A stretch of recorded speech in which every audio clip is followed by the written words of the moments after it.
Hello everyone, welcome to STRAP Essential Tutorial Series.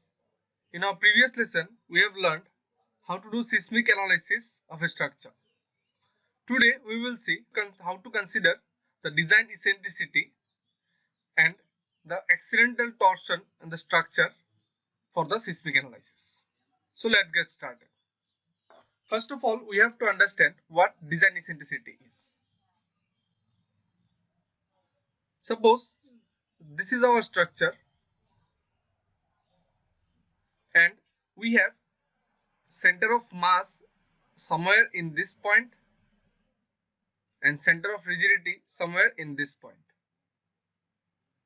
And the distance between this center of mass and center of rigidity is here. Suppose this is x. This x is nothing but our static eccentricity. That means the distance between the center of mass and center of rigidity is called as static eccentricity. This eccentricity will cause an inherent torsion in our structure. That means the force which is coming from this side will act on the center of mass and it will act somewhere here. Due to this, we will get an inherent torsion like this. So this inherent torsion will be considered by the structure by itself. Now, to consider the accidental torsion, we have to increase or decrease this distance between the center of mass and center of rigidity. For this, IS 1893 have some recommendations. The distance between the center of mass and center of rigidity, considering the extra length, is nothing but the design eccentricity. So the design eccentricity is nothing but the static eccentricity plus 5% of BI. Now what is BI? BI is nothing but the width of the structure perpendicular to the force. Again, we have another formula which is x minus 0.05 BI. These formulas are there in IS 1893-2016. Now, as I have told already that this inherent torsion will be considered by the software itself. But this extra eccentricity we have to calculate and provide to the structure by manually. So, let's see how we can consider this.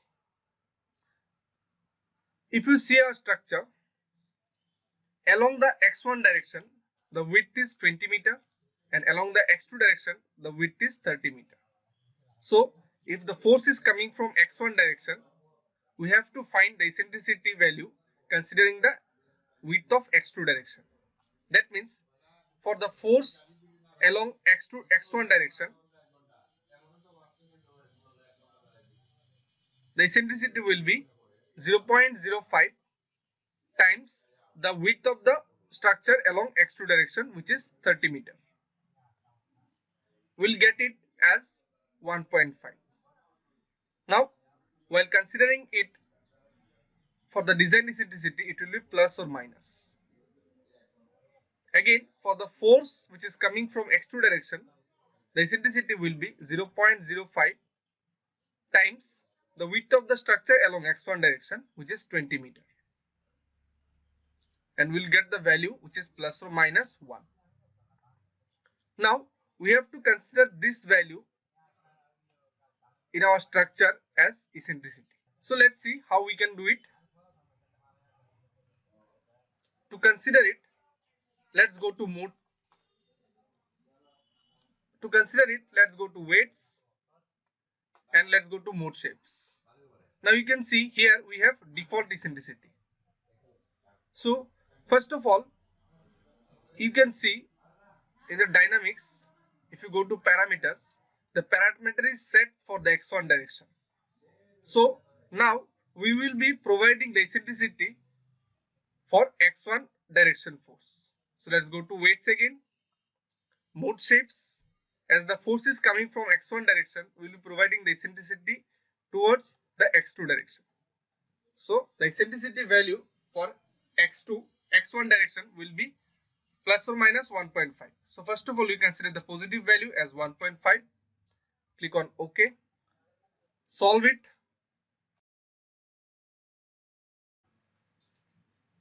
Now we are in dynamics page. Let's go to parameters. You can see we have considered the x1 direction. You can take all the 15 modes, OK, and update results. While updating the result, you can see that we have considered the 1.5 eccentricity. Now let's consider all the 15 modes. Click on OK. Now the x1 direction force with extra eccentricity, which is design eccentricity, is already considered here. Now let's go to weights again, and we'll consider the negative value, which is minus 1.5. Click on OK. Solve it again.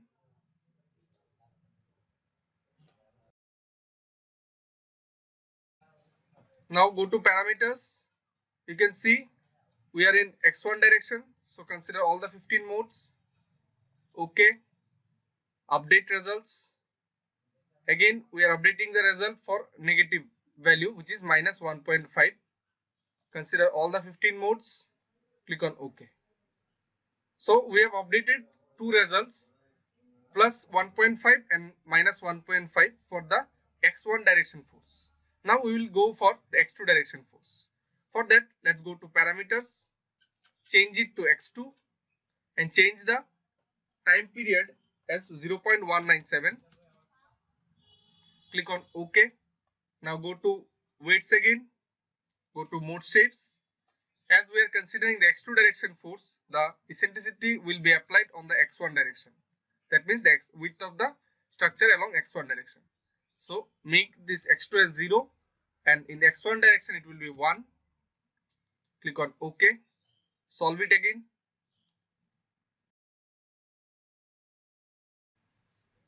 Now go to update results. If you see the parameters again, we are in x2 direction. Consider all the 15 modes. Click on OK. Go to update results. Take all the 15 modes, and we are updating the result for the eccentricity value, which is plus 1. Click on OK. We have updated the result. Go to weights again, mode shapes, make it minus 1. Click on OK. Solve it. Now go to parameters. Consider all the 15 modes. Go to update results. Here also take all the 15 modes, and you can see we are updating the result for minus 1 eccentricity. Click on OK. Now we have considered all the eccentricity values. If you go to results and you go to draw result, consider it as displacements. Click on OK. Let's go to the top view of the structure. If you see the deformed shape for x2 direction without eccentricity, this is the deformed shape. If you see the deformed shape with eccentricity, you can see we have noticeable amount of torsion in the structure. As our structure is symmetrical, the static eccentricity value is very less, so we are not getting much higher torsion in our structure. So this is how we can consider the static or design eccentricity in our structure. Now what it does, if you see theoretically, previously we had the static eccentricity, which is the distance between the center of mass and center of rigidity. Now when we have considered 0.05 times the width of the structure, it has increased the distance between the center of mass and center of rigidity, and this is our center of mass position 1. And when we have considered the negative value, it has deducted the length, and we have got the center of mass number 2 somewhere here. So the force with eccentricity is acted somewhere here. So obviously you can see that the torsion that we were having due to the distance between the center of mass and center of rigidity will increase now, because the distance between the center of mass and center of rigidity is increased. Again, due to the decreased value of the distance between the center of mass and center of rigidity, we will see and certain amount of reduction in the accidental torsion.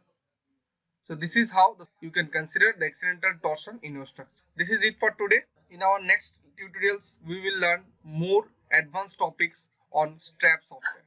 Thank you.